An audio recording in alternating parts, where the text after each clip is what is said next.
Hello, I'm John Accolades, and I got moved up in age grade to play for my school's first team due to my ability to win scrums.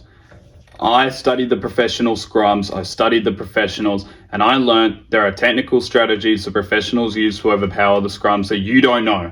You don't know it because the coaches aren't taught it, so you never learn it. But the people who do know it can and will use it against you to make you lose your scrums and they win their scrums.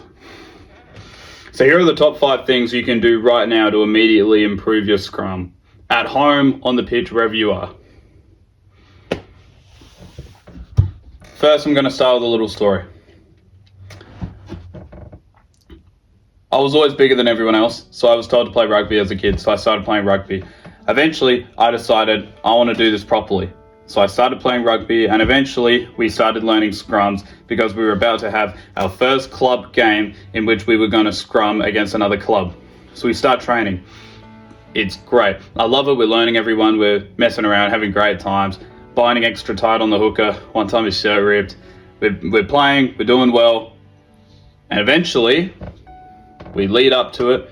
We're going to have our first scrum. It's a week from then. I start noticing little patterns. Like for one, why does getting lower seem to help you in the scrum? And why does no one seem to be able to do it? I noticed there were all these little intricacies, all these little technical strategies that seemed to affect it. I couldn't put my finger on what they were. I couldn't analyze them in depth, but I was aware that something was happening that I didn't have control over. And I noticed it. Why is it that I seem to be more powerful when I'm lower? Why does it seem to be that keeping your back straight has a massive impact? Things like that. I didn't know it at the time, but this was the beginning of me learning those technical strategies. So, first club game, I was very arrogant. For context, I had always been bigger than everyone else. I was the biggest person in my school, including people in years above me. It's our first club game. Ball gets knocked on. It's time to scrum. And I am arrogant. But I immediately lose it because I look at the tight head against me, and this is the first time I've ever played against someone bigger than me. This fella looks like he's got about 10 or 15 kilos on me. I felt truly intimidated because I'd always been bigger than everyone else. We get ready to scrum. We crouch. And immediately my feet come out from under me. I start moving forward slowly.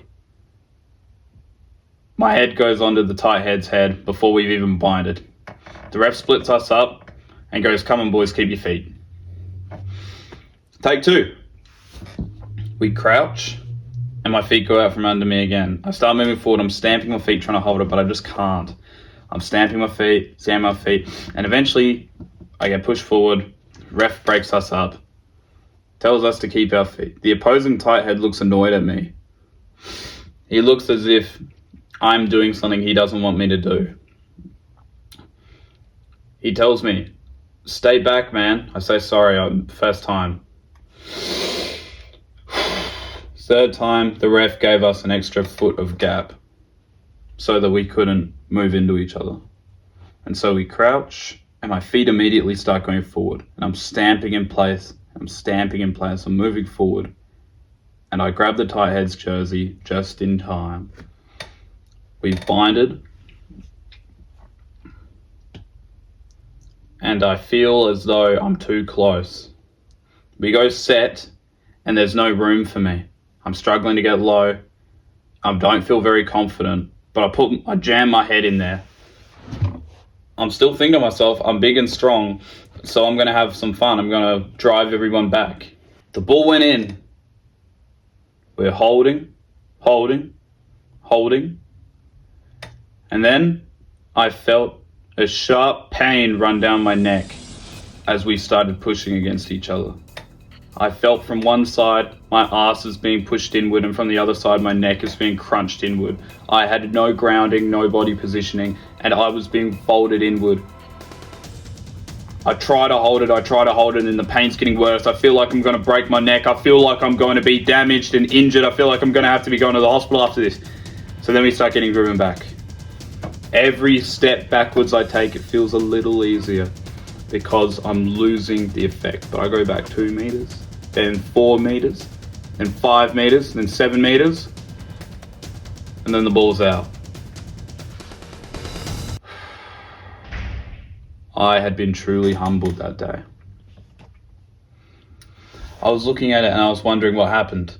How could I get driven back like that? I was bigger and stronger than everyone, and that didn't matter. Someone had abused technique. Someone had abused the technique and used that to abuse me and made me feel like an idiot.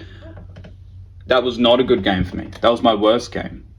We had to scrum 10 more times that game, and there's a photo of my face, and all I have in my face is pain and anger for the fact that I had to scrum. I did not want to scrum. I was one of the biggest players on the pitch, and the last thing I wanted to do was scrum. When they could scrum, I was not happy to scrum. And this might be you. This might be you. You might be having people do this to you, and you might be in the same position. This is why I'm here to help out. After that game, that didn't stop me. I decided I am going to make sure that doesn't happen again. So I started training, and I started learning how the scrum works. I started practicing every day. I was practicing getting lower, getting stronger positioning, learning how it all works, learning the technical side of it, getting stronger legs. By the end of the season, we played that team again. I still remember that game. Ball got knocked on. It was time to scrum. I looked up and I saw that big tight head looking back at me. He remembered how the scrum had went previously. He looked very cocky. He had this big smirk on his face. I didn't smirk back. The ref called it and we went crouch. This time my feet didn't go out from under me. This time I held my position perfectly. Then we went bind. I grabbed his jersey. I got low and strong. Then we went set. This time, when we set, he didn't start crunching me. He didn't move me anywhere. I held him perfectly. Hold, hold, hold, and then the ball went in. Hold, hold, and then I felt a release in pressure, and I started driving him back. 1 meter, 2 meter, 3 meters, 4 meters, 5 meters. This guy had ruined my previous games, and I was driving him backwards on the first scrum. The ball went out just before the scrum went back over the top of it. The 9 picked it with the scrum moving against him. As we broke, I looked up, and the tight head looked absolutely shocked and dumbfounded, because he now knew I was better than him, and he couldn't do that to me again. Anyways, next scrum my foot slipped and we got driven back 10 meters. So do with that what you will. But anyways, here are the 5 things you can do right now to immediately improve your scrum. The first tip is to focus on your setup. Props don't think about their setup. The way they approach their setup is the same way you approach checking out of the supermarket. You don't think how to do it. You just assume it's pretty intuitive. You don't think twice about it. I want the setup for you to become something very conscious. You are no longer a customer checking out your groceries at the grocery store. You are now the person behind the till scanning the groceries. You are conscious about it, and this matters. Your career depends on this, okay? That is the mindset I want you to have. Study the professionals. Some professionals have wide feet in their setup. Some professionals have very narrow feet. Some people keep their feet behind them. Some people keep their feet in front of them. Some people hinge more at the hips. Some people don't. Focus on the setup. Learn how it works. Study a professional player with a similar position and similar build to you. Look what they do. Look what they do in the setup. Try to emulate that. Building off from the setup, got to cover the crouch. Ellis Genge has a video explaining the crouch, but I will explain it in layman's terms. The idea is you have an even weight distribution. Now, some people like to do a split foot setup. I never did, okay? But the idea is very simple. You keep 1 foot back, your inside foot, and your outside foot, which is the foot on the outside of the scrum, you keep that forward. This gives you, like how the hookers have a break foot, this gives you a break foot. The second row can't push you forward. It's preferable, except for a few things. The reason why I never used it is because for me, I like the kickback, and I like the fact that the kickback can be different every time depending on how my opponent has positioned me in the scrum. And if you have a split foot setup, The problem is you have to guess where your back foot is going to be. So you can easily overshoot it and then you can't adjust, because by then you will have lost your positioning in the scrum. Do that what you will. Some people split foot setup works really well, for others it doesn't. For me, I always did even foot. All the professionals do split foot. Your choice. There are advantages to both, disadvantages to both. Now, the other thing with the crouch is obviously keep a flat back. We all know to keep a flat back, and then you've got to hinge at the hips, which essentially means don't bend your back, bend your ass. Focus on your lower back coming down and keep the rest of your back straight. You want an even weight distribution. Now, obviously that depends, tie head, loose head, different kind of distribution. The rough idea is the same, okay? Now your footwork. Here's what you need to understand. Everyone knows getting lower is better for body positioning, but people don't know how to get lower, because people tell you keep a straight back and go low. But if you go low and you just focus on having a straight back, you won't have a straight back. You know why? Because in order to have a straight back, you need everything else to fit a straight back. But if you you can't fit an 8-foot tiger in a 6-foot cage. And in the same way, if you don't give yourself enough space to have a straight and flat back, you won't. You'll have to crunch your back to fit in. So, in order to give yourself the space to have a flat back, you need to be conscious of where you put your feet. You need your feet to be at a good distance apart for one. And this is very simple. How do you squat? However you squat, that's probably the foot setup that you want when you scrum. If you squat with wide feet, you probably want wide feet when you scrum. If you squat with narrow feet, now obviously it's different. There are biomechanics. It's a little different when you're going this way rather than upward. Adjust minorly, but it's roughly the same concept. Now,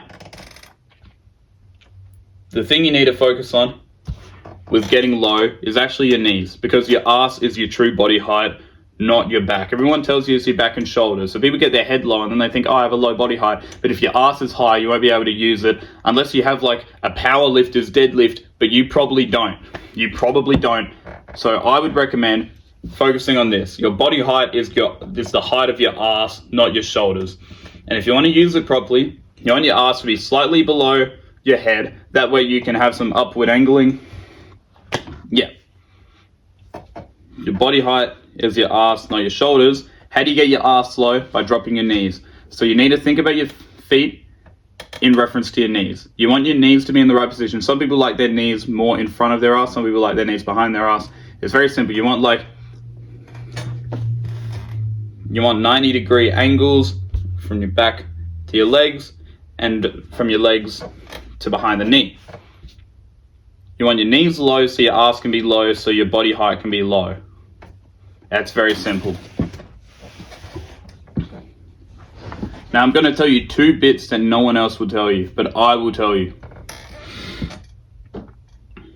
The next one is bind. Here's what you need to understand. A lot of sneaky stuff happens with the bind and no one focuses on it.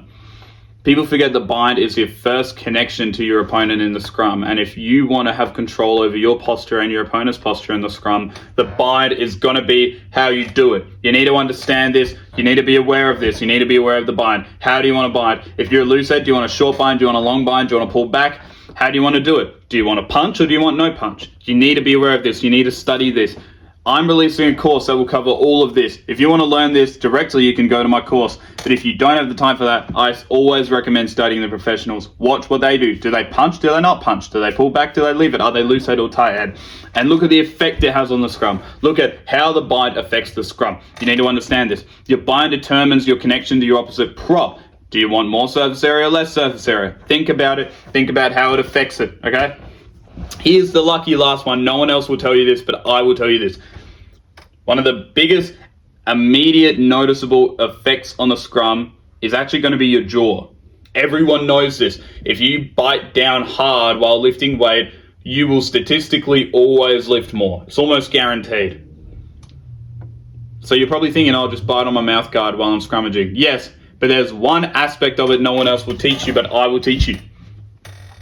There's a thing called mewing. We've all heard of this. We've all heard of the people who mew to try to change their resting tongue posture in the attempt to change their bone structure in their mouth and jaw. Do with that what you will. Some people agree, some people disagree with it. We're not here to talk about it. There's a thing called hard mewing. Hard mewing is when you put your tongue in a mu shape in your mouth, and then you push as hard as you can with your tongue against the roof of your mouth. You don't just leave it there, you jam it as hard as you can. And while you're doing that, you clench your jaw and bite down with your teeth.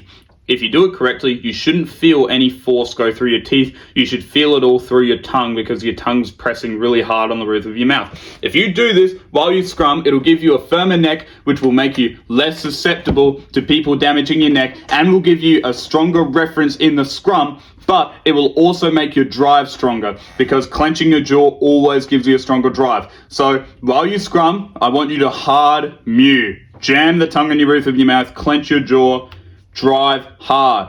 Thank you. These are the 5 things you can do right now to improve your scrum at home. And if you want to learn the little technical strategies that the professionals use involving manipulating their posture and others, I'm releasing a full course on it. So if you find this to be helpful for you, and if this improves you significantly, then check out the course I'm releasing. I'm going to do an ebook. I'm also going to do a course. Check them out in the link in my bio. I'm really glad if this can help you because this would have helped me. Thank you.